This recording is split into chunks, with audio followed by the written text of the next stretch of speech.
Assalamualaikum warahmatullahi wabarakatuh. Perkenalkan, nama saya Hastinisa, NIM 1910204048, Lokal 5B, jurusan Tadris Biologi, Fakultas Tarbiyah dan Ilmu Keguruan, Institut Agama Islam Negeri Kerinci, dengan dosen pengampu Bapak Hendra Ladirman, SSI, MPD, dalam mata kuliah Biologi Konservasi. Baiklah, pada pertemuan kali ini kita akan membahas tentang 1. Pengertian diversitas spesies. 2. Pusat keanekaragaman spesies.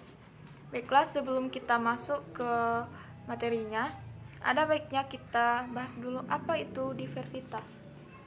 Biodiversitas atau diversitas adalah semua kehidupan di atas bumi ini, baik tumbuhan, hewan, jamur, dan mikroorganisme serta berbagai materi genetik yang dikandungnya, dan keanekaragaman sistem ekologi di mana mereka hidup.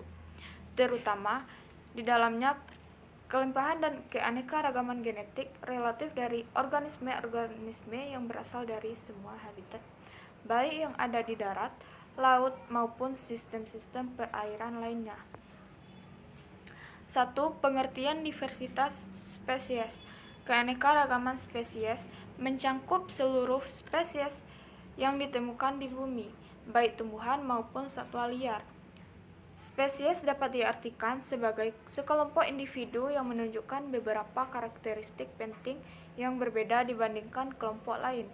Karakteristik tersebut dapat berupa morfologi, fisiologi, atau biokimia. Biodiversitas spesies atau jenis menampilkan jumlah dan variasi dari jenis-jenis organisme dalam familia yang sama. 2. Pusat keanekaragaman spesies. Keanekaragaman hayati adalah tingkat variasi wujud kehidupan dalam, mengingat ekosistem bioma spesies atau seluruh planet. Keanekaragaman hayati adalah ukuran dari kesehatan ekosistem. Keanekaragaman hayati adalah sebagian fungsi dari iklim. Pada habitat darat, es kawasan tropis biasanya kaya, sedangkan spesies dukungan kawasan kutub es lebih sedikit. Perubahan ronde yang cepat biasanya mengakibatkan kepunahan massal es. Salah satu perkiraan adalah bahwa kurang dari 1% dari spesies yang mempunyai di bumi adalah yang sedang mempunyai. Semenjak kehidupan dimulai di bumi, 5 kepunahan massal akbar dan peristiwa kecil telah mengakibatkan beberapa tetes akbar dan mendadak dalam keanekaragaman hayati. Para eon Phanerozoikum atau yang 540 juta tahun terakhir ditandai pertumbuhan yang cepat dalam keanekaragaman hayati melewati ledakan Kambrium, suatu periode di mana mayoritas filum multiseluler pertama muncul di 400 juta tahun ke depan termasuk diulang.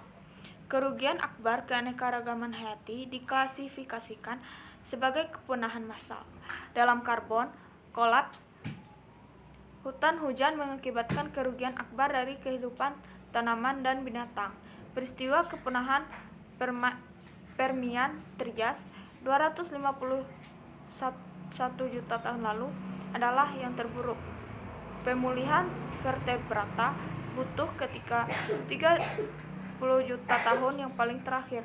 Peristiwa kepunahan Cretaceous Paleogen terjadi 65 juta tahun yang lalu dan sering menarik perhatian lebih dari yang lain karena mengakibatkan kepunahan dinosaurus es. Periode semenjak munculnya manusia telah menunjukkan pengurangan keanekaragaman hayati yang sedang berlanjut dan kerugian atas keberagaman genetik, dinamakan kepunahan Holokin.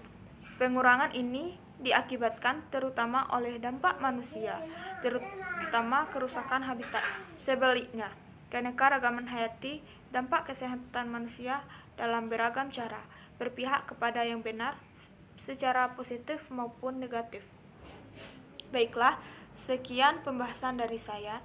Jika terdapat kekurangan maupun kehilapan, saya mohon maaf. Saya tutup dengan wassalamualaikum warahmatullahi wabarakatuh.